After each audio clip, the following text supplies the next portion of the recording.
Et si malheureusement la sortie de crise n'était pas pour demain? Bonjour Franck. Bonjour. Franck Dedieu, directeur adjoint de la rédaction de Marianne. Vous allez encore être pessimiste, mais bon, en même temps, pourquoi pas en ce moment. Dans Marianne, vous publiez donc une sorte d'échéancier de retour à la normale. Et la France, malheureusement, encore une fois, est mal placée. Expliquez-nous déjà le point de départ de votre démarche. Alors, notre démarche, elle est en fait assez simple. Elle répond à une question que tout le monde se pose. Au fond, quand arriverons-nous à effacer la crise de 2020? À quel moment notre PIB reviendra à son niveau de décembre 2019? Bon. Et nous avons regardé tout bêtement Je les vous coupe, prévisions. pardon Franck, mais ça ne prend pas en compte le PIB qu'on aurait eu si on n'avait pas eu la pandémie, la crise sanitaire. On a quand même quasiment 1 ou 2 ans de PIB perdu. Alors ça c'est vrai. Donc on est déjà, vous voyez, on n'est pas si pessimiste que ça. On considère que à quel moment on revient à ce niveau de décembre 2019 pour, je dirais, non pas calculer le manque à gagner, mais pour calculer le retour à la normale entre guillemets. En termes de Donc calendrier. voilà, en termes d'échéancier, nous avons regardé donc les 2020 et 2021.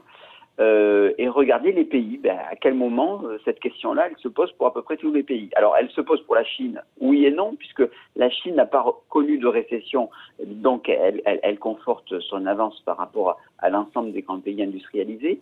Et toujours selon le FMI, le premier pays qui va retrouver son niveau d'avant Covid, c'est la Corée du Sud en mai 2021. C'est une date un peu théorique, hein, mais qui donne tout de même une idée. Les États-Unis sortiraient, d'après les prévisions de croissance, en mai 2021, grâce à une récession qui est assez contenue finalement en 2001 de 3,4.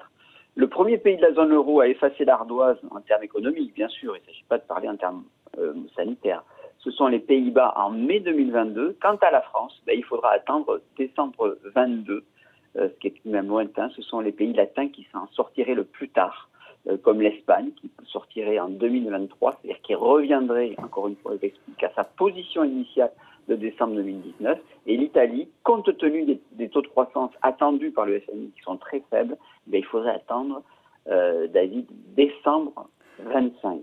Bon, pourquoi la France devrait sortir si tard, Franck? Parce que son bilan sanitaire, finalement, il est assez comparable à celui de bien des pays, ramené évidemment au nombre d'habitants.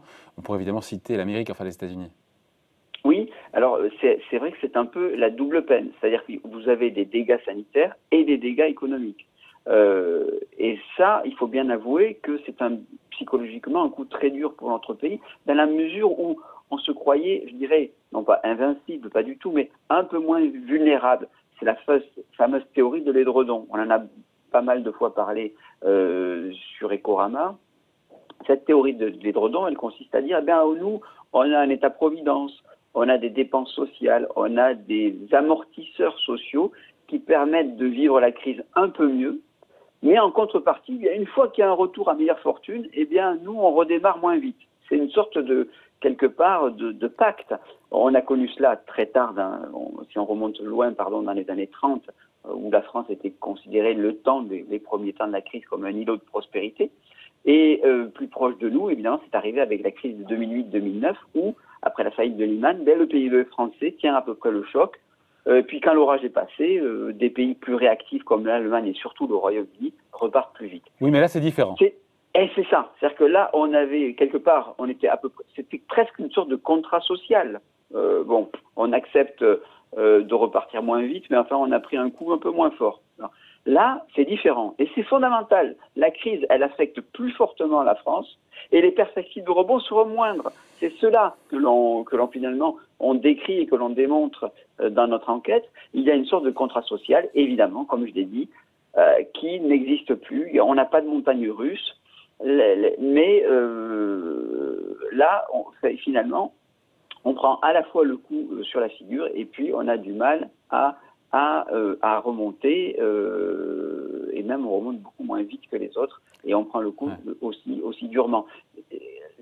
Et quelque part, quand on voit que la France, elle a vu ses soignants remplacer des blouses par des sacs poubelles, quand la France, on voit que des étudiants font la queue à la soupe populaire, quand on voit le vaccin du Cuba qui est prêt, mais Sanofi qui ne sent rien, tout cela, ça participe psychologiquement, ce sont des images assez chocs, mais qui ont une traduction politique économique qui finalement laisse à désirer, quoi. On va chercher à l'expliquer, mais juste, je m'interroge quand même sur le fait que si les Américains sortent plus tôt de la crise que nous, ils ont un bilan sanitaire comme qui est moins bon que nous, rapporté au nombre d'habitants. Non, je n'ai pas les chiffres en tête.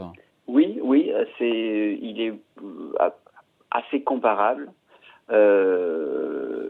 mais c'est justement ça, c'est-à-dire que vous vous dites, au fond, si sur les sanitaires, on paie à peu près le même tribut, comment ça se fait que les États-Unis, non seulement ont reculé moins en termes de PIB, mais ont pu rebondir plus vite. Alors là, quelque part, c'est en ce sens que je dirais que cette crise, elle atteint bien sûr le sanitaire, elle atteint l'économique, tout ça se mesure, on a des chiffres, on ramène par 1000 habitants ou 10 000 habitants, on regarde les PIB comme nous on a fait, mais au-delà de ça, il y a une dimension vraiment psychologique qui affecte beaucoup les Français parce qu'au fond, les choix de spécialisation qui ont été faits dans les années 90, qui étaient de sacrifier l'industrie pour miser sur le tourisme, pour faire de l'hôtellerie, se révèle une option pernicieuse. L'aéronautique aussi, où la France revendique une place très forte, devient une fragilité. Vous avez aussi le domaine agricole. Donc, et je ne parle pas du secteur pharmaceutique où on pensait que justement on avait des sociétés du CAC 40 qui faisaient des profits et puis en fait elles ont tout de même délocalisé et elles montrent aujourd'hui que leur souveraineté est entamée.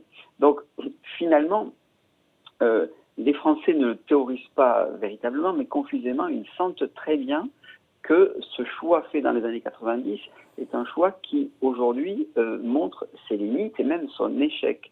Donc, j'ai envie de vous dire, on a quelque part le coup de bambou sanitaire et nous n'avons pas, je dirais, la capacité de rebond des autres parce que nous avons fait des choix qui étaient finalement des choix d'adaptation avec un certain zèle, parfois, il faut bien l'avouer, d'adaptation à la mondialisation, alors que les États-Unis, bien, ont une société, un pays beaucoup moins ouvert, avec des mesures protectionnistes, avec du Small Business Act, on en a souvent parlé ici, et finalement, une industrie qui se tient à peu près, même si c'est pas du tout un paradis qu'il faut prendre comme modèle absolu, mais quelque part, les Français se retrouvent avec les pays latins dans une situation, je dirais, psychopolitique assez grave. Et donc il y a cette double peine pour le coup effectivement que vous évoquiez, à la fois dans l'économique et sanitaire. Après le rebond américain, c'est pas le sujet du jour, mais effectivement en termes monétaires, est-ce qu'ils n'en ont pas fait plus? Est-ce que c'est surtout le côté budgétaire? La relance américaine est bien plus importante que ce qu'on fait nous en Europe. D'ailleurs,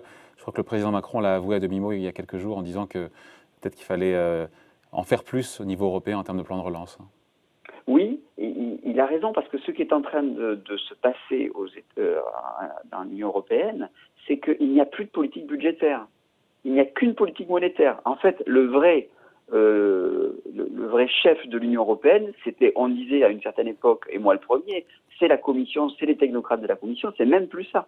Aujourd'hui, c'est la BCE qui appuie, qui ouvre les vannes et qui finalement annule tout débat budgétaire. Alors on fait croire, comme Bruno Le Maire, qu'on va tenir les dépenses demain, mais il n'y a plus véritablement de débat budgétaire. L'économique se résume à savoir quel est le degré de fermeture ou d'ouverture du robinet à liquidité. Donc autrement dit, on a confié totalement le pouvoir, y compris le budgétaire, à une instance qui n'est pas élue, qui n'a pas de légitimité démocratique. Mais qui fait quand même le job, Franck, qui fait le job. Oui, si elle n'était pas là, où on en serait aujourd'hui? Absolument, mais c'est à la fois, quelque part, il faut saluer le réalisme et l'efficacité de la BCE, mais il faut saluer aussi le fait que c'est un aveu d'échec politique qui consiste par le refus de faire une véritable politique budgétaire. Et là, je reviens à votre question sur les États-Unis, où ils semblent quand même naviguer sur deux jambes, le monétaire et le budgétaire, où nous, on a complètement abandonné le budgétaire et finalement, on s'en remet qu'au monétaire. Cette question-là, elle pose un problème. Vous avez raison de souligner l'efficacité, mais d'abord, on est toujours quand même sous la menace d'un choc obligataire, mais aussi un problème politique. C'est-à-dire que c'est bien la preuve que le peuple européen n'existe pas. S'il n'existe que par l'intermédiaire d'une institution qui n'a pas de légitimité démocratique et qui est indépendante, c'est un véritable problème. Ouais. C'est majeur. Toujours est-il que la sortie de crise en France, pour revenir au PIB de décembre 2019, avant le début de l'épidémie, c'est au mieux décembre 2022. Au mieux parce que je pense que les prévisions du FMI, peut-être ne prenaient pas en compte cette troisième vague qu'on a en Europe.